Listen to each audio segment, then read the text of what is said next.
Aïté mama, aïté mama, aïté mama, aïté mama, aïté mama, aïté mama, aïté mama, aïté mama, aïté mama, aïté mama, aïté mama, hey, mama, mama,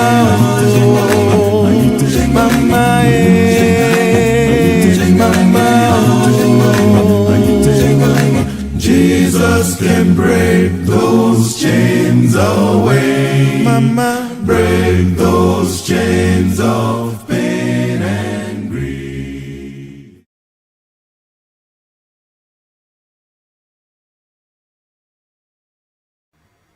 Je suis Pipo, mon ami virtuel. Je suis heureux de vous revoir aujourd'hui. Je suis Pipo, mon ami virtuel. Ma mission est de vous présenter Jésus. Il est bon, vraiment bon. Dieu est bon, vraiment bon. Je suis Pipo, mon ami virtuel. Avec cette rose et je proclame son amour.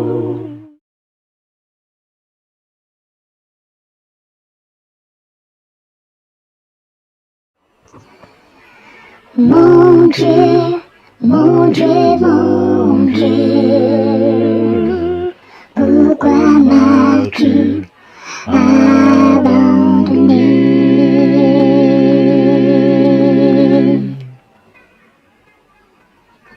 Mon Dieu, mon Dieu, mon Dieu, pourquoi m'as-tu abandonné?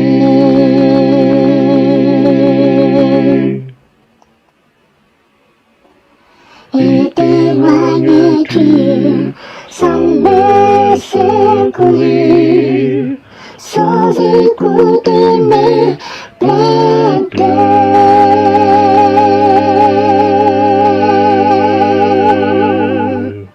Mon Dieu, je prie le jour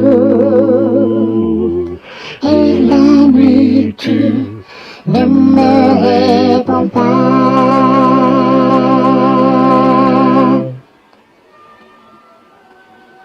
Et t'éloignes-tu sans me secourir, sans écouter mes plaintes?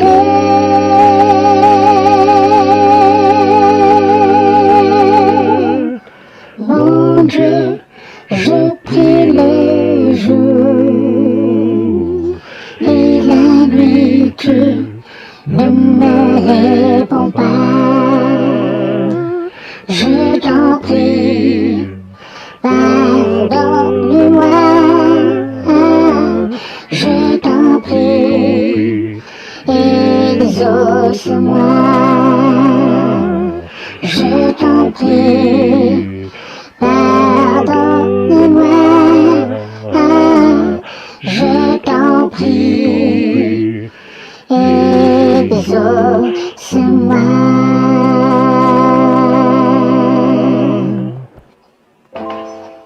Amen. Chers amis, bienvenue à votre émission Sainte Rosée. Je suis Pipo, votre ami virtuel. Dans Psaume chapitre 22, Psaume chapitre 22, du verset 2 et 3. Psaume chapitre 22, le verset 2 et 3, il est écrit: mon Dieu, pourquoi m'as-tu abandonné et t'éloignes-tu sans me secourir, sans écouter mes plaintes? Mon Dieu, je crie le jour et tu ne réponds pas, la nuit et je n'ai point de repos.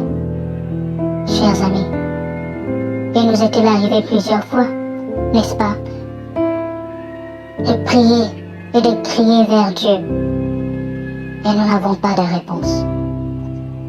Il nous est tous arrivé parfois de pleurer vers l'Éternel et nous n'avons pas de réponse. tout comme le roi David, après avoir commis ce crime, après avoir tué son soldat à cause d'une femme, après avoir commis l'adultère et rendu la femme enceinte, Dieu lui dit ce péché, cet enfant mourra. David a crié, il a prié, il a même jeûné. Mais l'Éternel n'y était plus. Quelle est la solution à nos problèmes? Jésus-Christ est la solution à nos problèmes. Mais il est nécessaire, chers amis, que nous puissions nous détourner du mal que nous faisons, que nous puissions revenir à Jésus-Christ en demandant pardon d'un cœur sincère, en regrettant le mal que nous faisons. Alors là, quelles que soient nos situations, lorsque nous crierons à l'Éternel, l'Éternel nous répondra. Lorsque nous crierons à l'Éternel, l'Éternel nous exaucera. Car Dieu n'abandonne pas ses enfants. Jésus-Christ n'abandonne pas son peuple, car il est écrit dans Psaume 94, verset 14. Car l'Éternel ne délaisse pas son peuple et n'abandonne pas son héritage. Alléluia. L'Éternel ne nous a pas abandonnés. Il ne t'a pas abandonné. Chers amis, détournons-nous du mal que nous faisons. Revenons à Jésus-Christ. Et lorsque nous crierons, il viendra à notre secours. Et lorsque nous pleurerons, il viendra à notre secours. Notre Dieu ne nous abandonne pas, mais c'est nous qui avons abandonné Dieu. Revenons à Jésus-Christ. Aujourd'hui, il est fidèle et il nous exaucera. Alléluia. Eh bien, chers amis, voici votre émission Sainte Rosée.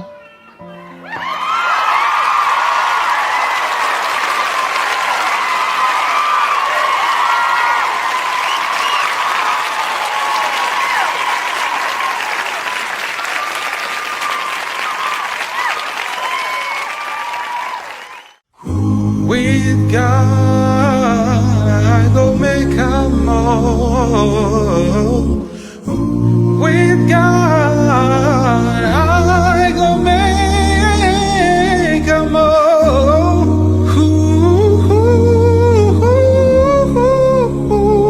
Sing with me, yeah. God, I go make a more.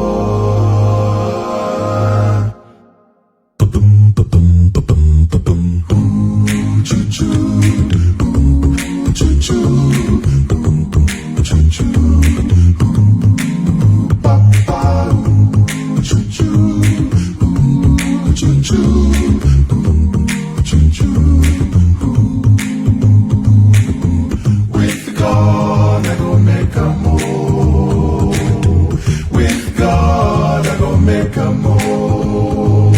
People fit try to block my way, but I no fear. With God, I go make a move. With God, I go make a move. With God, I go make a move. People fit try to block my way, but I no fear. With God, I go make a move. This world where we see ourselves, it dey make people so they wonder. Them go they wonder how them go make a move. But then they forget say Jesus is there. Everywhere I go, na so. Everywhere I face, na so. Better I happy because I know with God I go make a more. With God I go make a more. Make a more. People fit try to block my way, but I no fear. With God I go make a move. Problems fit it, bobo your head, yeah. Every day, na so palava. Share you don't cry, and so day you don't tire. Better my sister, no waiting they worry you. If you call on my God, yeah. poor. If you live your life better with God, you go make a more. Hey, hey, hey, hey, hey. Now so people be trying to block your way, making no fear. With God, I go make a move. I go make a move. I go make a move. I go make a move. I go make a move. You go make a move. We go make a move.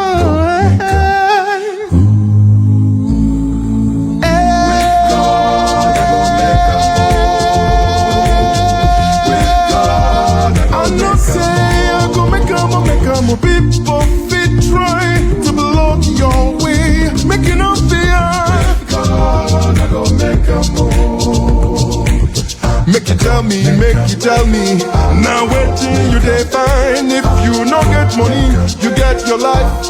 Why you dey worry? Oh, make it to heaven. Oh, so make you take your time. Oh, nobody fit to stop you again. Yo, I go make 'em. We go make 'em. Nigeria go make 'em better road, oh, better education, better healthcare and communications, better jobs, so better politicians. Hey, now waiting on the first one be that now. I'm not supposed to be that high, man.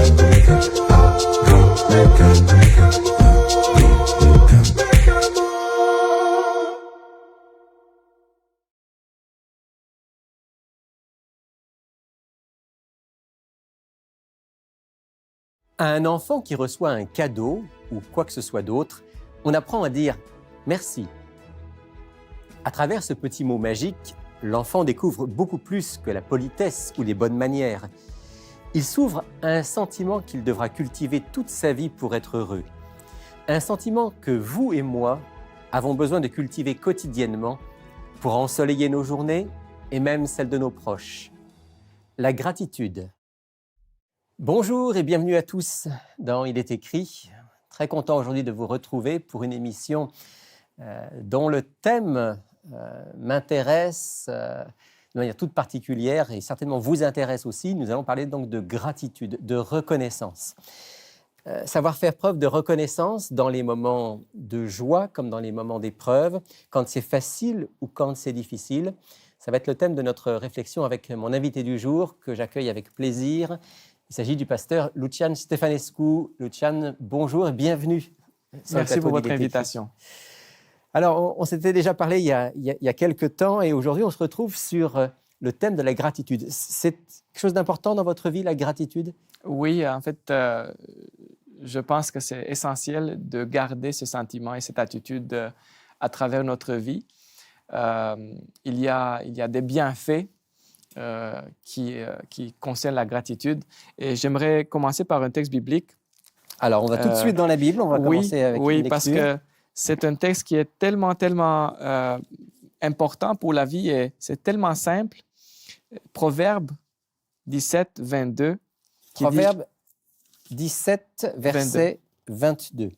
Oui. Il dit « Un cœur joyeux est un bon remède, mais un esprit abattu dessèche les eaux. » C'est un conseil tellement simple, tellement facile à appliquer. Si on peut garder notre cœur joyeux, même les études montrent que les gens qui sont plus portés à être reconnaissants, à être positifs dans leur vie, ils peuvent tomber moins malades. Ça a un bon impact sur le système immunitaire, qui est plus fort. Et aussi, je pense, la santé sociale, traiter avec une personne qui est toujours souriante et positive même au milieu des situations de difficultés ou compliquées, je pense que c'est toujours plus facile. Et puis, je pense qu'on est toujours plus porté à trouver les solutions. Parce que lorsqu'on se concentre sur le problème et on est vraiment agacé par ce problème, on peut facilement manquer de trouver les sorties. Mais si on essaie d'être positif et on voit le problème et on cherche les solutions, on cherche à savoir qu'il y a toujours quelque chose qui qui va nous aider à s'en sortir, je pense que c'est la manière d'être. Alors, pour moi, la reconnaissance, le positivisme est très important. J'entends certains auditeurs qui doivent penser, oui, c'est bien sûr, quand tout va bien dans la vie, c'est facile d'être reconnaissant. Quand on ne fait pas face à des épreuves importantes, on peut avoir le cœur plein de gratitude, mais quand on vit des épreuves, est-ce que c'est encore possible de développer ça? Je pense que ça nous est tous naturel quand on passe vraiment par des moments très difficiles, que ça peut être des difficultés au niveau professionnel, au niveau familial, ça peut être des deuils. Dans ces moments-là, ce n'est pas la gratitude qui vient naturellement. Est-ce que c'est encore possible? Oui, c'est vrai que la situation de l'un n'est pas la situation de l'autre et chacun vit sa réalité. Cependant, nous avons des exemples, même des exemples extrêmes, qui montrent que c'est possible, c'est un choix finalement. Et je vais donner 2 exemples qui me viennent à l'esprit parce que je les ai souvent devant mes yeux. J'ai lu une histoire sur un prédicateur, quelqu'un qui a écrit un commentaire biblique, son nom était Matthew Henry. Il s'est fait voler son portefeuille. Et lorsqu'il s'est fait voler son portefeuille, il disait à ses amis, moi je suis reconnaissant quand même.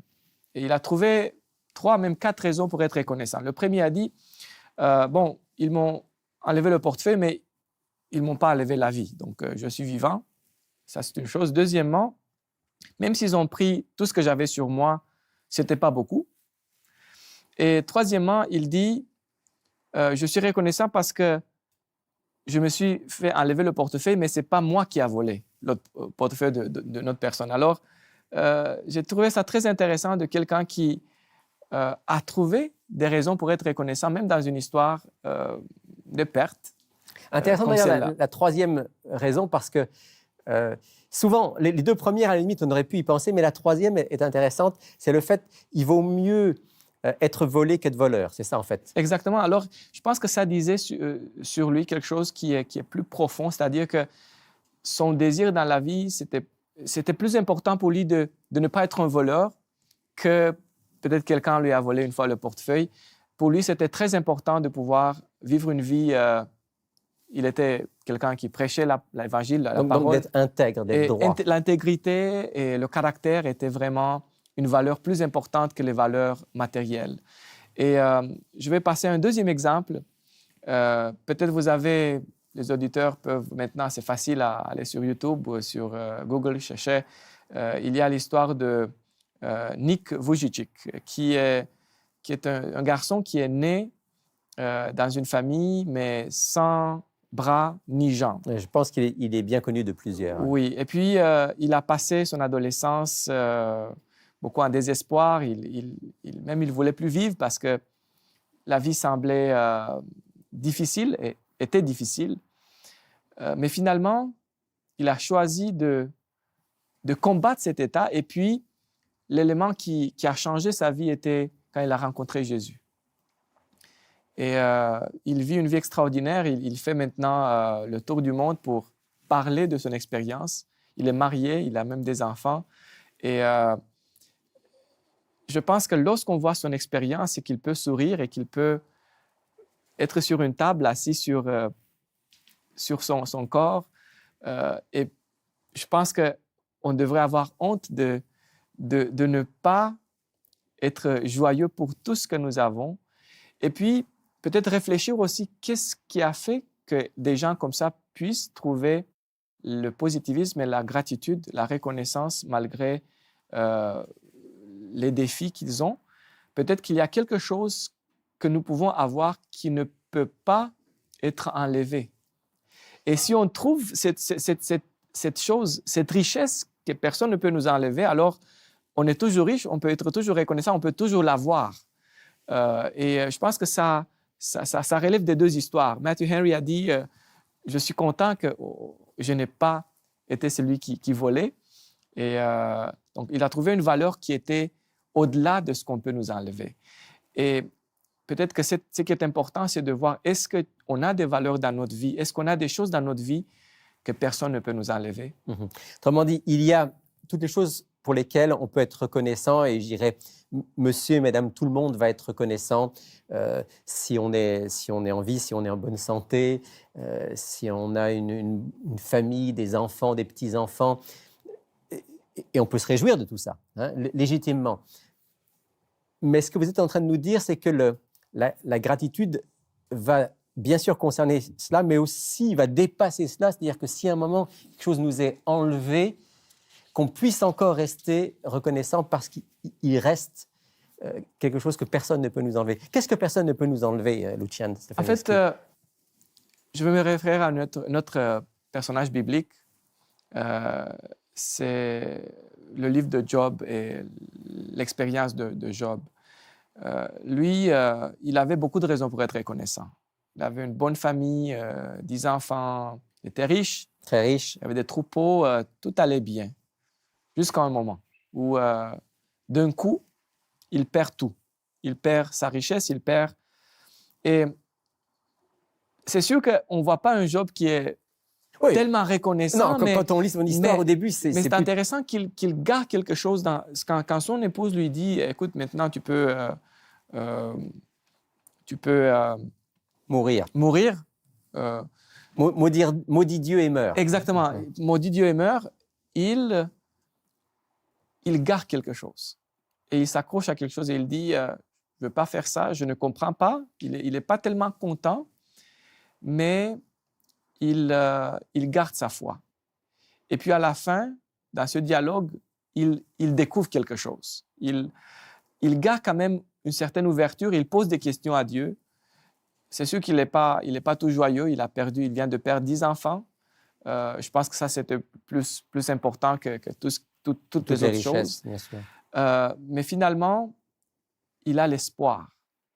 Et c'est très intéressant parce que la Bible dit qu'il a reçu, après cette épreuve, il a reçu encore le double de tout ce qu'il avait. Mais pour les enfants, ce n'est pas le double, c'est juste 10.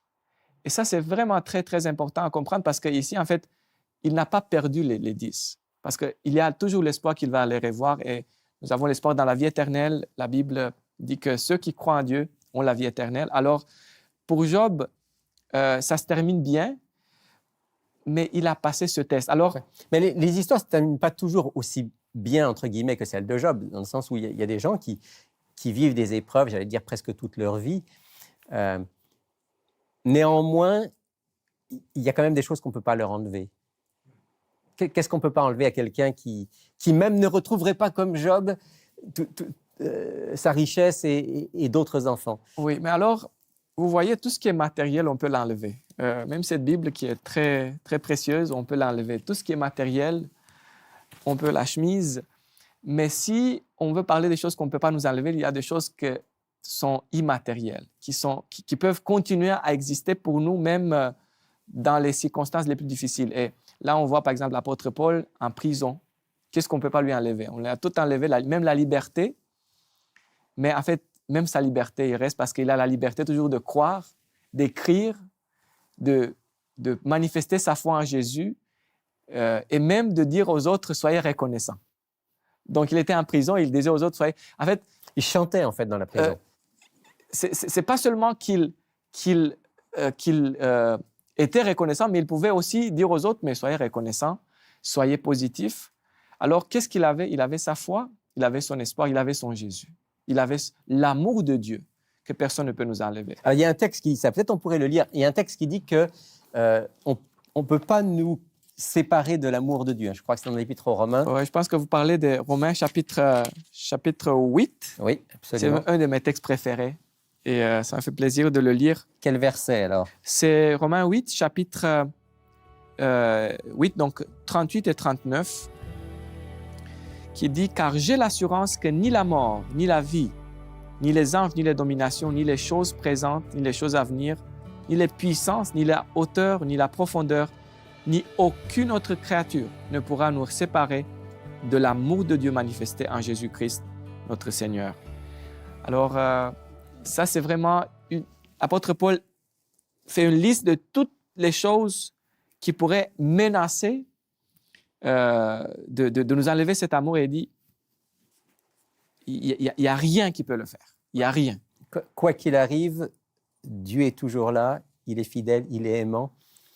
Et puis quand on dit l'amour de Dieu, c'est pas juste un sentiment flou mais c'est vraiment l'amour de Dieu, c'est aussi sa promesse, son plan pour restaurer l'humanité, pour restaurer la joie sur la terre. Et cet amour, c'est un amour actif, comme on le voit en Jésus, qui se sacrifie pour nous. Donc, c'est un amour qui c'est pas juste je t'aime. Des fois, on peut dire je t'aime à quelqu'un, mais on peut rien faire. Mais un amour qui fait quelque chose pour nous, qui nous rend service, qui nous transforme et qui nous dit à la fin, la promesse t'attend. C'est ce qui permettait, cette certitude, ce qui permettait à l'apôtre Paul de chanter dans sa prison et d'encourager à être reconnaissant. Parce que finalement, il dit, pour moi, vivre, c'est le Christ. Et puis, mourir, c'est un gain parce que finalement, je serai avec lui. Alors, c'est sûr qu'on n'est pas suicidaire, il faut vivre la vie que le Seigneur nous accorde, mais à ce moment-là, même si les choses ne vont pas bien, nous devons être conscients que notre vie n'est pas juste ici, c'est pas juste ce qu'on voit, mais c'est la promesse de Jésus, c'est la vie éternelle et être avec lui pour l'éternité. On va revenir à ça certainement en terminant notre émission. Simplement, dans les minutes qui nous restent, j'ai intitulé cette émission « Cultivons la gratitude ». Cultiver, ça veut dire que c'est quelque chose qui n'est pas forcément toujours naturel, sur lequel il faut travailler. C'est quelque chose qui est à long terme. D'une manière concrète, pratique, si on parle à nos auditeurs, comment est-ce qu'on fait pour cultiver la gratitude, pour cultiver la reconnaissance? Bon, je pense que les deux exemples que j'ai donnés tout à l'heure, celui de Matthew Henry et Nick, sont vraiment des exemples qui montrent que on peut, dans les situations et circonstances difficiles, on peut toujours choisir. C'est un choix, en fait. De penser qu'est-ce que j'ai? Quand il y a quelque chose qui arrive, est-ce que j'ai toujours quelque chose? Et puis, peut-être qu'il faut s'enrichir dans les choses, comme on avait dit, qui sont permanentes, qui restent, qui demeurent. Même le feu ou les voleurs ne peuvent pas les enlever. Et Jésus disait, ramassez vos trésors dans le ciel, parce qu'ici, tous les trésors sont périssables. Alors, c'est un choix je pense que c'est un choix qui, c'est pas juste d'être positif, mais de ramasser ces trésors. Parce que quand on a ces trésors, on va rester toujours riche et reconnaissant parce qu'il y a des choses que personne ne peut nous enlever. Donc, c'est un choix qu'on doit faire et puis, il faut compter ses bienfaits. Alors, ça, c'est important, cette idée de compter. Dans le programme, je parle souvent de ça parce que ça m'a beaucoup frappé. Dans le programme « Surmonter l'anxiété et la dépression », le Dr Nedley demande à ceux qui font le programme d'avoir un cahier dans lequel tous les jours, ils notent au moins 3 sujets de gratitude et de reconnaissance. Et je trouve ça intéressant parce que, justement, il ne faut pas les oublier, il faut les compter, il faut les exprimer. Oui, et ça relève aussi d'une question spirituelle parce que le péché nous rend égoïstes. Et on veut tout et maintenant et là.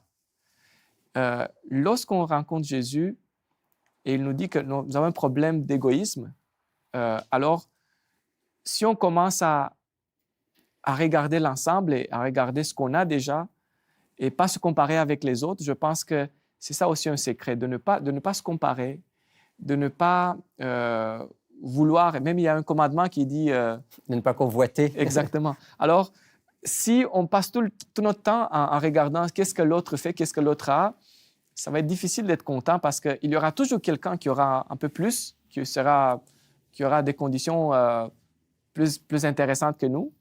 Alors, je pense que c'est un problème spirituel à la base. Et il faut commencer par reconnaître que on a beaucoup de choses et tout comme il y a des gens qui ont plus que nous, il y a aussi beaucoup qui peut-être ont moins que nous. Alors, je me rappelle, il y avait quelqu'un qui allait à l'église pour demander à Dieu de lui donner des bottes. Et à l'église, il trouve quelqu'un d'autre qui était devant la porte et puis les personnes n'avaient pas de pieds. Et puis l'homme a fait demi-tour, a dit « Moi, je vais aller… » Alors, il y a toujours, mais il ne faut pas se comparer, il faut juste compter ce que nous avons reçu, compter les bienfaits. Et j'aimerais retourner au début, la vie en soi. Moi, j'aime vivre, j'aime la vie, j'aime manger, j'aime voyager, j'aime connaître des personnes. Je pense que trouver la joie dans ces interactions, dans toutes les petites choses, dans les choses simples de la vie, c'est vraiment le secret de la reconnaissance. Savoir reconnaître que le fait d'avoir aujourd'hui un repas, d'ailleurs, généralement, en tant que chrétien, avant le repas, on remercie. Donc, oui. On développe cette gratitude. Toutes ces petites choses de la vie sont vraiment des occasions de reconnaissance envers Dieu. Et puis la grande chose de la vie, c'est qu'on est aimé de Dieu et c'est qu'il nous accorde... En fait, on a la vie 2 fois. Par la création, Dieu nous a donné la vie, et une 2e fois par son salut. Et j'aimerais dire, je suis reconnaissant parce que vous m'avez invité à cette émission et je peux parler de ce sujet.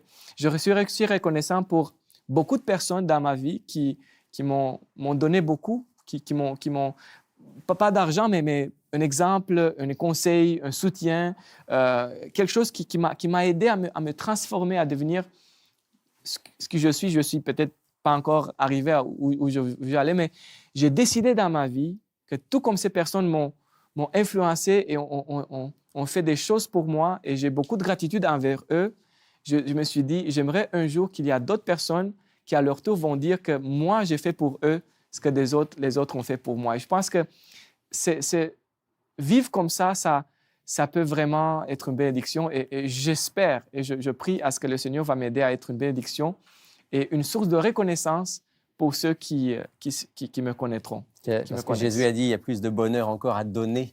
Exactement. C'est quand on trouve ce but de la vie de donner plus qu'à recevoir, je pense qu'on peut être reconnaissant, parce qu'on a beaucoup d'occasions à donner, beaucoup d'occasions à offrir. Oui. Ça développe un esprit de reconnaissance. Oui. Merci beaucoup, Lucian Stefanescu. On pourrait parler longtemps de ce beau sujet. On va s'arrêter là pour aujourd'hui, mais on va prier ensemble pour que Dieu mette en nous, dans notre cœur, cette gratitude. Merci, Père du ciel. Merci de tous tes bienfaits, de la vie, du soleil, de la nourriture, du vêtement, d'un toit sur la tête. Toutes ces choses que nous prenons souvent pour des choses normales, mais qui sont des dons qui viennent de toi. Et merci par-dessus tout pour toutes ces choses dont Lucian nous parlait dans cette émission, qui ne sont pas matérielles, mais qui sont tellement précieuses. L'amitié, l'amour, la foi, ta présence dans nos vies et l'assurance de la vie éternelle. Donne-nous de cultiver cet esprit de reconnaissance. Nous te le demandons au nom de Jésus, notre Sauveur. Amen. Amen.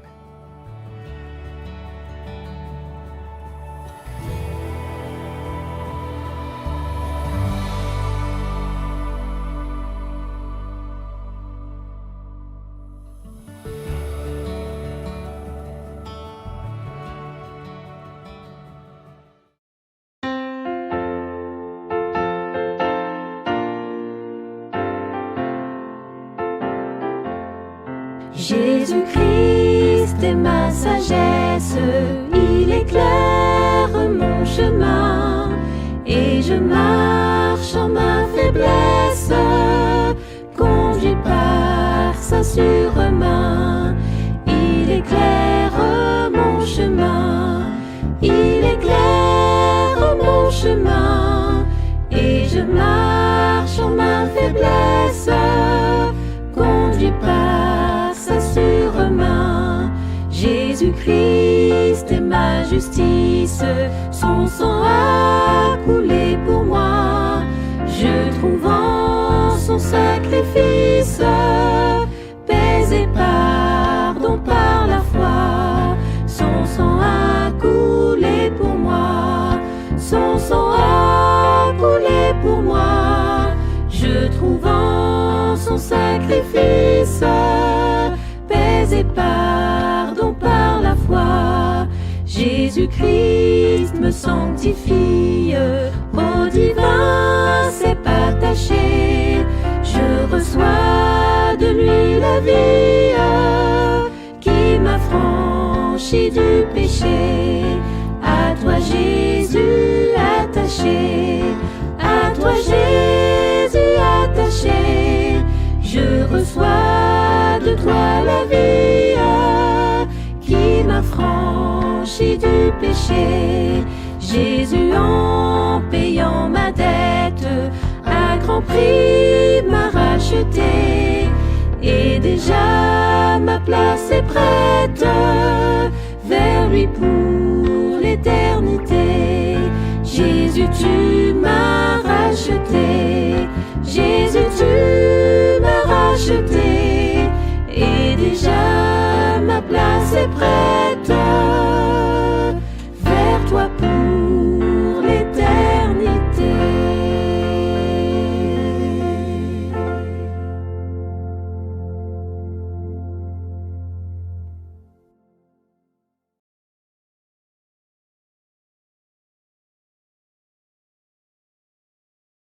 Merci pour votre participation, merci au Seigneur, merci au pasteur pour la méditation qu'il nous a donnée. Moi j'ai été touché, je crois que toi aussi mon ami. Alors nous allons clôturer cette émission de ce soir. Sainte-Rosée, c'est vraiment the place to be. Alors prions le Seigneur pour clôturer. Seigneur notre Dieu, notre Père, nous te disons merci pour cette émission, merci pour le pasteur que tu as envoyé pour nous enseigner encore ce soir. S'il te plaît, permets que cette parole puisse être une tache d'huile dans nos cœurs et que nous puissions être bénis par elle. Merci Seigneur pour tout. Continuez à nous bénir, continue à nous restaurer pendant ce sabbat parce que tu l'as promis. Tu as dit dans ta parole que nous serons restaurés. Le sabbat est un jour où tu veux délivrer ton peuple, où tu veux nous bénir. Merci Seigneur, nous avons prié au nom de Jésus-Christ. Amen. Merci pour votre participation. Nous vous donnons rendez-vous pour une nouvelle émission de Sainte-Rosée la semaine prochaine. Alors, d'ici là, portez-vous bien. Prenez soin de vous et que Dieu vous bénisse. Shalom. Écoute la voix du Seigneur Jésus, qui te dit, viens à moi aujourd'hui. Oui, le bonheur est auprès de Jésus-Christ.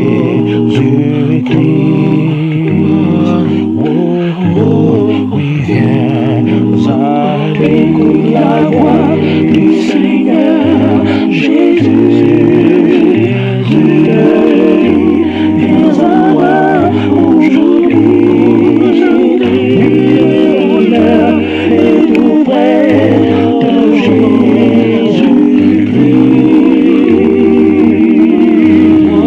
Oui, viens à lui. Votre émission Sainte-Rosée, la victoire en Jésus-Christ.